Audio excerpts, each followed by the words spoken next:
Judgment and Democracy. Your Majesty, ladies and gentlemen, the title of my speech today is Judgment and Democracy. There are, as we read in our daily papers and also see on television, many organisations and terrorist groups facing dilemmas at the present time. Coming to immediate mind is Al-Qaeda and its leader, Osama bin Laden. There is also the Taliban, now filtering back into Afghanistan from Pakistan, and recently we've had Hezbollah in Lebanon, backed by the Assyrians and the Iranians, also in a struggle with Israel.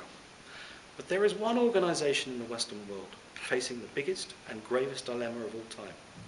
In fact, the biggest dilemma in history, ever. This organisation was simply called Majestic. The history of the organisation called Majestic is in itself a truly remarkable story. An organisation that started small but is now colossal. Its dilemma is when to formally announce that extraterrestrial contact has been established. This to a fledgling and a squabbling world, but also a world that has to grow up quickly in the not too distant future. For once it has been formally stated, we will, whether we like it or not, have moved into a completely new era. It is a strange fact that virtually everyone in the Western world has heard of Al-Qaeda and knows its spiritual leader, but barely anyone has heard of an organisation called Majestic, let alone know who its leaders are.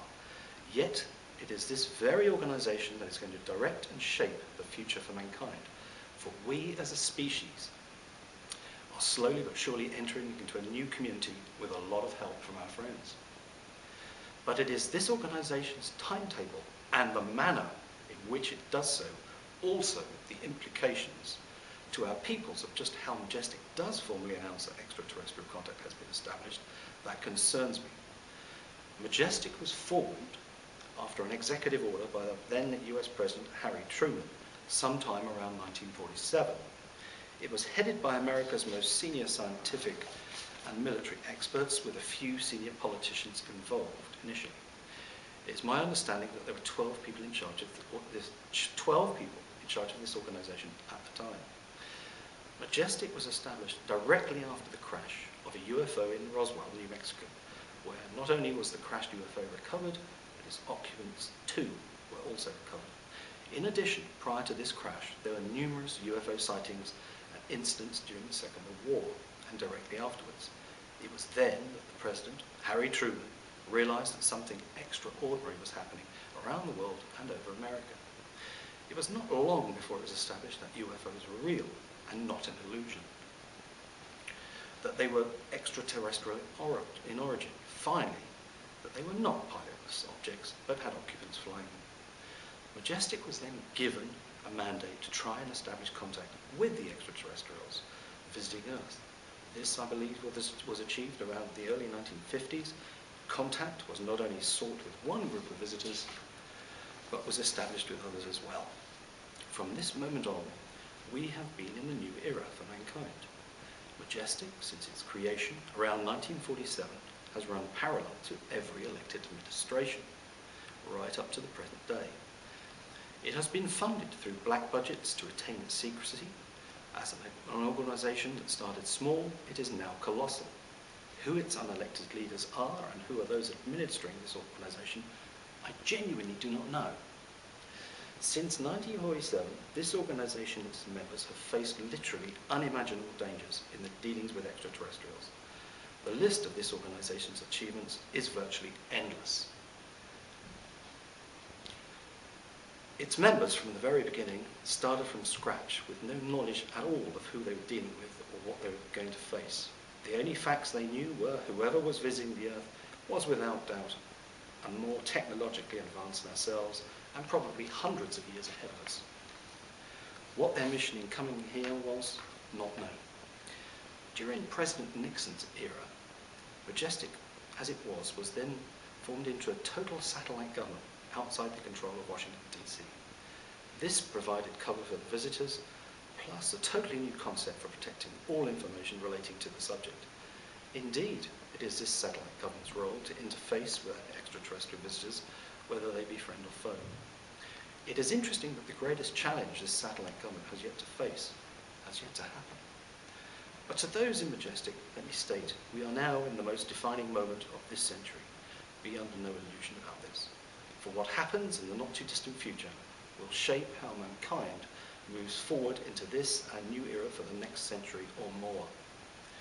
In the book, written by Colonel Philip J. Corso, retired, the day after Roswell, we are given a first-hand glimpse of how crashed alien craft artifacts have been reverse engineered.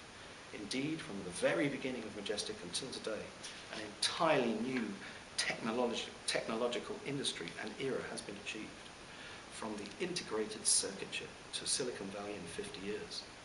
The list also includes image intensifiers, fiber optics, super tenacity fibers, molecular alignment, metallic alloys, particle beams, electromagnetic propulsion systems, and lasers, to name but a few. Majestic's success in protecting mankind from the shock that we are far from alone in the universe has been completely successful. For the last 60 years, the subject has been shrouded in secrecy. The magnificent job you have done in keeping from us, the ordinary citizens, that we are not alone is in itself a truly remarkable achievement. The dilemma of when to formally announce that contact has been established is a very difficult one to make. Indeed, I could spend hours debating the pros and cons, the rights and wrongs, specifically about this issue. However, this speech is an open speech to all members of this satellite government formally called Majestic. Indeed, my speech is about judgment and democracy. The total success in protecting mankind from the shock that we are not alone has been achieved. That from me is not in question. Indeed, I can only say you have done a spectacular job in hiding this very truth. Your efforts to reverse engineer the technology from crashed extraterrestrial craft has changed our current society for the majority of the citizens of our world, and I am sure will continue to do so for the next 50 years. Again, you have done a superb job. The fact that we have established contact with numerous extraterrestrial visitors, some benevolent, some not, visitors from other worlds bringing a wealth of knowledge to us, a fledgling world in its miracles, is of course truly amazing. But what is truly amazing is that virtually all of our elected politicians are unaware of this. Fact, not fiction. My father's generation endured the Second World War. His youth, from 17 years of age, was spent in the merchant navy, dodging U-boats and torpedoes for the duration of the greatest conflict in our history. His entire generation gave their all in the fight for freedom and democracy. I probably do not need to remind you of the cost of this generation in terms of life and blood. Ruined lives in totally destroyed countries, the whole of Europe and the Pacific, a total and complete bloodbath, Europe in devastation. This, my father's generation, fought for democracy. The United States, Great Britain and the Soviet Union lost many, many millions of lives in the fight, but democracy prevailed. It is important to remember that this generation has not completely passed away. Yet, the very democracy that they fought for and many millions gave their lives for is today a very different democracy indeed. Currently, democracy is unaware even of the era we are in. The elected representatives of the United States and Great Britain are virtually all in complete ignorance regarding this matter. Such is the sorry state of our democracy. But this speech is not a challenge to your authority in your dealings with extraterrestrials. But this speech is about judgment and democracy. I am sure that such an intelligent organisation as yourselves, with some of the best brains in the world, would have formulated a timetable as such to prepare the world for the inevitable news of our contact with visitors from other worlds. But my very reason for speaking is very simple.